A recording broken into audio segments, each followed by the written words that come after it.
Dino D. Dutch, correct me if I'm wrong. I remember reading online that they forgot to rank a wrestler in the PWI 500. I think it was in the mid 300 range. I believe it was for the year 1999.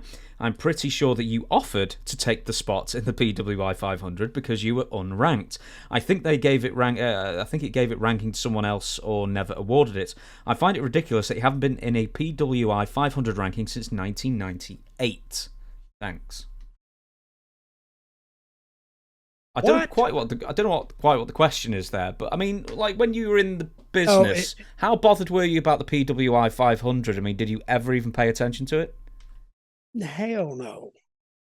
Listen, these magazines are written by professional writers who make money off that. They're going to take the hottest wrestler, unless, of course, you're willing to pay some money. And guess what? All of a sudden, your interest increases. They start writing about you in the magazines, which has been done lots of times. And that's how Paul Heyman got a lot of his notoriety. That's how Cornette got it too.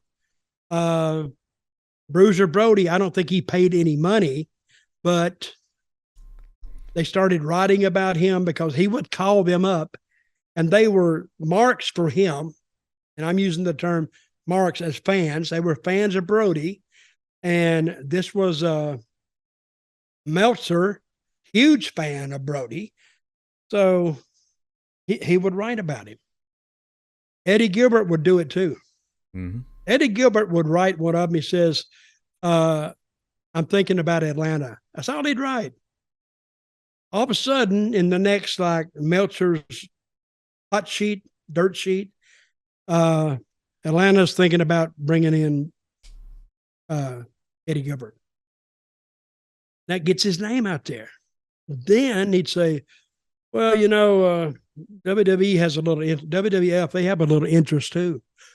Then it comes out, oh, WWF is he going to be an agent? Is he going to be a wrestler? So now you got WWF, WWE, WWF, and WCW writing about him. And he was thinking about going to Memphis. He may take the book over in Memphis. Where is he? So 3 straight weeks of magazines or months of magazine, they're talking about him. And what happened to Eddie Gilbert? We need to dedicate a podcast to him. He will be a full because episode. What happened to Eddie Gilbert is he would plant these stories himself, and then people would start asking him, but his phone would not ring. Then he would get depressed. That's what happened to Eddie. And then he married Missy Hyatt, which I don't think helped him at all. I think, he was married like 3 times in like 5 years, 6 years, something like that. And he took my place in Puerto Rico when I was booking it, when I left. And then when he went down there, I think 3 weeks or 4 weeks after he took the book, he was dead. He died in Puerto Rico. And a lot of people said it was heart attack. I think it was more like maybe taking some too many somas, but they never released it. They said heart attack, which is possible. But the Eddie Gilbert story is a unique story. I loved Eddie. Great guy. And he always fashioned himself a booker. He was booking cards when he was like 10 years old. He would write a fake card down. And that was his card. And he taught himself to book basically by watching Memphis TV. Now, it was a fan booking, but probably some of his stuff was pretty good.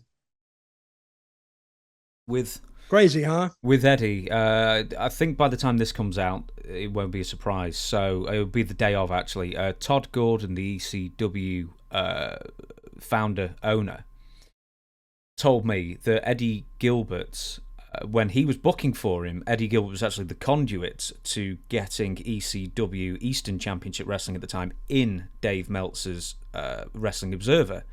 because Todd Gordon, I think it was Todd Gordon, said, what do we have to do to get more notoriety? And then Eddie Gilbert said, well, we need to get into the newsletters. How do we do that? Leave it with me. And then from that day or that week forward or whatever, they used to forward all the information, all the cards that they wrestled. That's why ECW's history is so well documented, partly because they used to write down all the card, who won, who lost, send it over to Dave Meltzer. And that's one of the big reasons why ECW got some early steam really young in its existence. Well, that's what Brody was. I just came up, I just said that. Brody would go through them too. A lot of people in a lot of areas of the country didn't even know who Brody was. Like he would go to Florida and Texas, but he spent most of his time in Japan. But the rest of the country really didn't know Brody until he started getting into Meltzer's sheet. And Meltzer is another good subject we need to get into, because he took a little dirt sheet and he's never wrestled a day in his life. And he's a critic. You could call us critics, but at least I've been there. Meltzer never been there. He's just taken other people's word that this is happening, and this is happening. And when he made a mistake, he never came back out and recanted he made a mistake, or never said he was sorry, even though it was what he may have said was brutal. But a lot of people put it, and a lot of people, they thought that Meltzer put out gospel. Meltzer, he just wanted to fill up 3 or 4 sheets. But Meltzer was probably the most prolific writer of just words ever in the wrestling profession. And he was the first one to take it national, a little bitty mimeographed bunch of pages, staple them together and charge somebody $2 a month, and he'd ship it to them. So if he had enough subscriptions, he had a living. Now he's doing very well. I want to ask, well, I will shut down after this, but you said before that certain wrestlers used to pay, certain journalists. I don't know if this is more like Bill Apter and the Apter mags.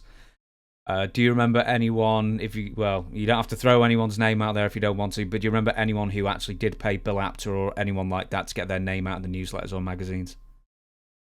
Well, if anybody did, they kept that secret. They thought that their greatness in the ring was what prompted the article. And if anybody paid for it, they would, unless the person putting out the magazine or the dirt sheet told me, I wouldn't have any idea knowing. But I knew that, I don't know if Eddie paid. I think that was a quid pro quo situation.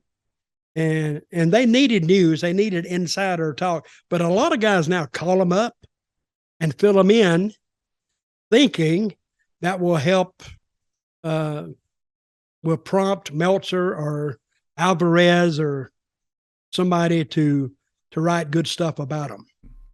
Because now Tony Khan allegedly has hired Dave Meltzer to kind of handle stuff for him. I don't buy that. I don't buy that he's paying him, but I do know for a fact that they are friends. And apparently, this is what from Dave Meltzer's own lips. He said when there was like a bit of like a technical blackout on one of the recent AEW shows, he texted Tony directly to tell him about it. That's last week. Yeah. Yep. But he said they didn't have a winner in a match, that it didn't come across on screen. And apparently they went back and they played it at the end. Meltzer takes credit, but that could have been a TV guy. Yeah. That could have been a guy in the truck that said, hey, that didn't play and we didn't get a winner. So, well, let's replay it at the end.